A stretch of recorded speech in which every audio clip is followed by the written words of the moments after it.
திமுக தலைவர் மு.க.ஸ்டாலின் தனது தோழமை கட்சிக்கு தற்பொழுது கடிதம் ஒன்றை எழுதியிருக்கிறார். தோழமை தொடர்வோம், களத்தில் வெல்வோம் என்று அவர் தனது கடிதத்தில் குறிப்பிட்டிருக்கிறார். நம் உயிரிலும் மேலான உடன்பிறப்புகளுக்கு உங்களில் ஒருவன் எழுதுகிற மடல் என்று அவர் குறிப்பிட்டிருக்கக்கூடிய தலைவர், அதாவது திமுக தலைவர் மு.க.ஸ்டாலின் 2026 சட்டமன்ற தேர்தல் காண திமுக தலைமையிலான மதசார்பற்ற முற்போக்கு கூட்டணி தோழமை கட்சிகளுக்கு தொகுதி பங்கீடு கழகத்தின் சார்பில் விருப்ப மனு அளிக்கப்பட்டவர்களுக்கான நேர்காணல் நிறைவு செய்யப்பட்டுள்ளதாகவும் அவர் தனது உடன்பிறப்புகளுக்கு கடிதம் ஒன்றை எழுதியிருக்கிறார். குறிப்பாக அதாவது 10 ஆண்டு அதிமுக ஆட்சி காலத்தில் தமிழ்நாடு அனைத்து துறைகளிலும் ஏற்பட்டிருந்த சீரழிவுகளை சரி செய்து கடந்த 5 ஆண்டு காலமாக திராவிட மாடல் ஆட்சி தமிழ்நாட்டின் வளர்ச்சியும் இந்திய அளவில் உயர்த்தி காட்டியிருக்கிறோம் என்றும் அவர் தனது கடிதத்தில் குறிப்பிட்டிருக்கிறார்.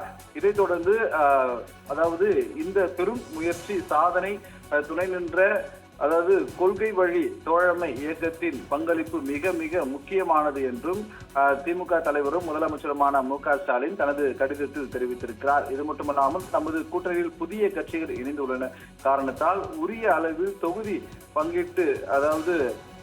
பங்கீடு செய்ய வேண்டியதா இருந்தது எனவும் அவர் தனது கடிதத்தில் குறிப்பிட்டிருக்கிறார். குறிப்பாக அதாவது இந்த தொகுதி பங்கீட்டு தொடர்பாக அவர் எழுதியிருக்கக்கூடிய இந்த கடிதத்தில் தோழமை கட்சிகளான விடுதலை சிறுத்தைகள் கட்சி, இந்திய கம்யூனிஸ்ட் கட்சி, மார்க்சிஸ்ட் கம்யூனிஸ்ட் கட்சி மற்றும் மதிமுக, இந்திய யூனியன் முஸ்லீம் லீக் உள்ளிட்ட அனைத்து கட்சி தலைவர்களுக்கும் அதை ஆலோசித்து தொகுதி பங்கீடு பேச்சுவார்த்தை ஜனநாயக முறையில் நிறைவேறப்பட்டதாகவும் அவர் தனது கடிதத்தில் தெரிவித்திருக்கிறார். மார்க்சிஸ்ட் கட்சி தலைவரும் விடுதலை சிறுத்தைகள் கட்சி தலைவருமான தலைவர் தொல் திருமாவளவன் எம்பி அவர்களும், அதே போல மதிமுக பொதுச் செயலாளர் அண்ணன் வைகோ அவர்களும் மற்ற இயக்க தலைவர்களுடனும் தொகுதி பங்கீடு நிலைமையை அதாவது எடுத்துரைத்து அவர்களுக்கான இந்த தொகுதி பங்கீடானது வழங்கப்பட்டுள்ளதாகவும் திமுக தலைவரும் முதலமைச்சருமான மு.க.ஸ்டாலின் தெரிவித்திருக்கிறார். இது மட்டுமல்லாமல் இந்த மதசார்பற்ற கூட்டணி மீண்டும் ஆட்சி அமைக்க வேண்டும் என்பதற்காக மக்கள் நீதி மய்ய கட்சி தலைவர் கமலஹாசன்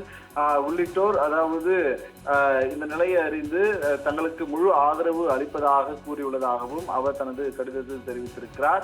இது மட்டுமல்லாமல் வருகின்ற 2026 சட்டமன்ற தேர்தலிலும் 236 சட்டமன்ற தொகுதிகளிலும் திமுக வென்று மீண்டும் திராவிட மாடல் 2.0 ஆட்சியானது அமைக்க வேண்டும் என்றும் அவர் தெரிவித்திருக்கிறார்.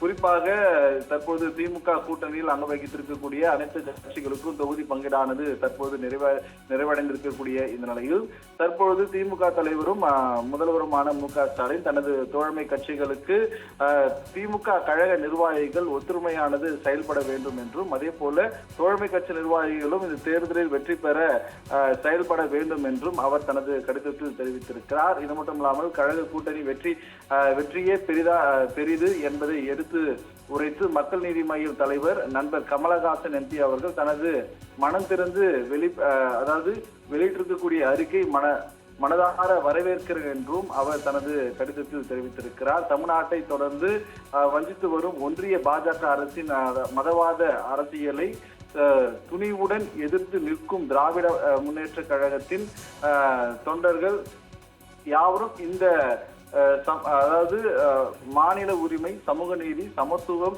என்ற அடிப்படையில் கொண்ட கொள்கை கூட்டணி நம்முடையது என்றும் அவர் தனது கடிதத்தில் குறிப்பிட்டிருக்கிறார். ஆகவே 2026 சட்டமன்ற தேர்தலில் திமுக தலைமையில் அமைந்திருக்கக்கூடிய இந்த கூட்டணி வெற்றி பெற வேண்டும் என்றும் தமிழ்நாடு முதலமைச்சர் மு.க.ஸ்டாலின் தனது கடிதத்தின் வாயிலாக தெரிவித்திருக்கிறார். மார்ச் 17ஆம் தேதி தொடங்கி 23ஆம் தேதி வரை நடைபெற்ற இடைக்கால ரமலான் திருநாள் விடுமுறை தவிர்த்து 6 நாட்கள் இந்த நேர்காணலானது நடைபெற்றதாகவும் அவர் தனது கடிதத்தில் தெரிவித்திருக்கார். கழகத்தின் நேர்காணல் என்பது தலைவருக்கு தொண்டருக்குமான உறவின் வெளிப்படைத்தன்மை என்றும் அவர் தெரிவித்திருக்கிறார். அதுவும் இந்த முறை 16,500 உடன்பிறப்புகளுடன் கலந்து கொண்டார்கள் எனவும் அவர் இந்த கடிதத்தில் குறிப்பிட்டிருக்கிறார். அதாவது ஒவ்வொரு நாளும் 10 மணி நேரத்துக்கு மேலாக இந்த நேர்காணலும் விருப்ப மனுவானது அளிக்கப்பட்டது. உடன்பிறப்புகள் மூலம் அதாவது காணப்பட்டு உரியவர்களுக்கு அதாவது இந்த சட்டமன்ற தேர்தலில் போட்டியிட வாய்ப்பானது அளிக்கப்படும் எனவும் திமுக தலைவர் மு.க.ஸ்டாலின் தற்போது தனது கடிதத்தில் தெரிவித்திருக்கிறார். ஆகவே இந்த 2026 சட்டமன்ற தேர்தலில் அறிஞர் அண்ணா, கலைஞர் அதாவது அவர்களின் வழியில் மீண்டும் ஆட்சியானது அமைக்க வேண்டும் என்றும் அவர் தனது கடிதத்தில் தெரிவித்திருப்பது குறிப்பிடத்தக்கது.